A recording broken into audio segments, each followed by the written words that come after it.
What's going on, YouTube? Pistol Pete here again with another review, this time on the AD-15, the Andrew Demko 15. I got mixed feelings on this, a little bit of mixed feelings. We'll get into that right now, but first, let's go over the packaging that came in. And I have to say, this is just my opinion. I know some people probably doesn't bother them at all, but for me, it makes the knife look cheap in this type of little hanger type packaging. It looks like you pick it up from Walmart or something. I don't know why they switched from those boxes. The boxes that had the knives with like bubble wrap sheath over it and an extra clip, and it just made it look more like better quality, And this probably costs a little more to make that, to box it in these boxes. I mean, I have one here. A box like this, I think, are just, I don't know. It looks a little nicer to me than a plastic package. Yeah, I mean, again, it doesn't make that much difference. I guess to most it doesn't bother you, but to me, little touches like that just make the knife look better, in my opinion. When you're pulling it out, make it look more like, make it look like it has, better quality. But as far as the knife itself, though, I have to say it is quality. I'm gonna show you the specs here and bring it up here so you guys can check that out. So I don't have to go over it and say it all, but you can see it right there. OZ 10A steel, 3.5-inch blade. That's the main areas that you probably want to know, but if not, you see right there. Let's get into the knife. So the 80, let's do a drive-by here. AD-15.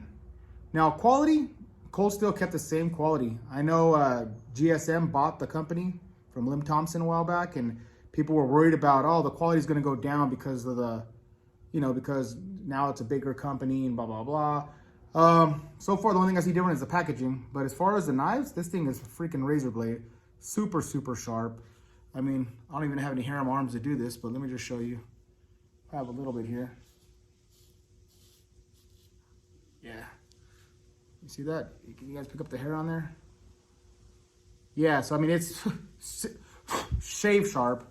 Freaking razor blade. And they do the heat treat on this OZ 10A, just freaking absolutely perfect. Quality of the handle is great. I have to say this is my first Andrew Demko design. And in my personal opinion, I know I might get some hate for this, but I don't care for it. I don't care for it. I mean, I know this is a light version. I mean, but I'm saying it's going to be the same build, the same style, but I prefer 100 times the Triad lock compared to this Scorpion lock.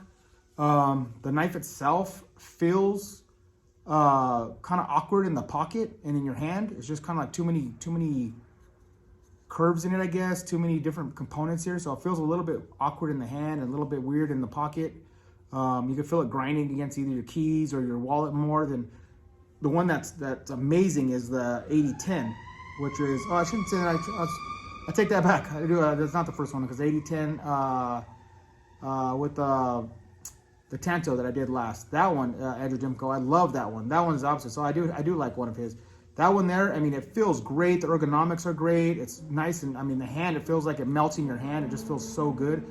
It has that Triad lock. It's thick. I mean, just the ergos are great on that AD-10. This one, like I said, I have that mixed feelings with it. So here, for this one, even the closing it's a little bit more awkward. It does have like that detent spring in there. That's what makes it lock into place. I mean, as far as the actual the pivot point here, it's smooth. It's a smooth open and close for sure. But I just don't know. It's just not my cup of tea as far as the locking mechanism.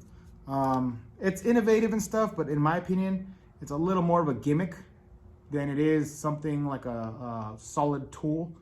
Not saying it wouldn't hold up. I don't know, to tell you the truth, without testing it a lot. But it is. I mean, I like it. I like it to have in my collection. I did pick this up from Midway USA, and this was $50. So for $50, it's a steal. It's a freaking steal for $50. And it's good to add to the collection. It's good to, I have knives that I get just because it's a cool part of the collection, but doesn't mean I love it on a few. But I do like it. And this is cool. It's a cool concept design. It's just not my favorite. Put it that way. Let's put it that way. It's just not my favorite. It's a cool knife, and it is different. I do give them that. That pocket clip's pretty nice. Nice long pocket clip, so only like that much sticks out. Nice fat lanyard hole. Yeah, so it's just, like I said, just not my favorite out of out of the cold steels that I have. But definitely cool for 50 bucks. Definitely recommend this for pick up for your collection if you can get this, if they still have it on sale there. Smooth operation, not bad. Like I said, it feels a little weird in the hand. That's that Gryvex handle. This is kind of aggressive, this texturing here. It does have jimping up here. That feels pretty good in the hand. I mean, it feels great. And one thing about this, so when the tighter you make your fist, obviously the more the lock holds down on it, so you don't have to worry about it closing that way. But it's just something to get used to. But again, smooth. It is smooth. Yeah, I mean, that's it. I just want to give you guys a quick brief little review on this to give you my thoughts. Good knife, great quality. For the price, it's a steal. Super good price for what you're getting. Just not my favorite design. We'll put it at that. Just not my favorite design. But I love that 80-10 Tonto. Man, I love that. That's been my everyday carry since I got it. I carried this for the last 2 days, and maybe that's what's spoiling me, I guess, because maybe if I just put this in my pocket without having that other one in there for such a long time, I would probably be like, this is pretty great. But since I had that other one in there, it's awesome. It's so, I mean, it's probably thicker and heavier than this too, but it just rides in your pocket so well, feels so good in the hand. The grips are great, super smooth. And mind you, maybe, I don't know, maybe I'm being biased too because this is the light. I don't know how this would be different if I got just the regular 80-15, the S35VN, and I don't know if they use maybe G10 handles instead of this plastic filled nylon handle.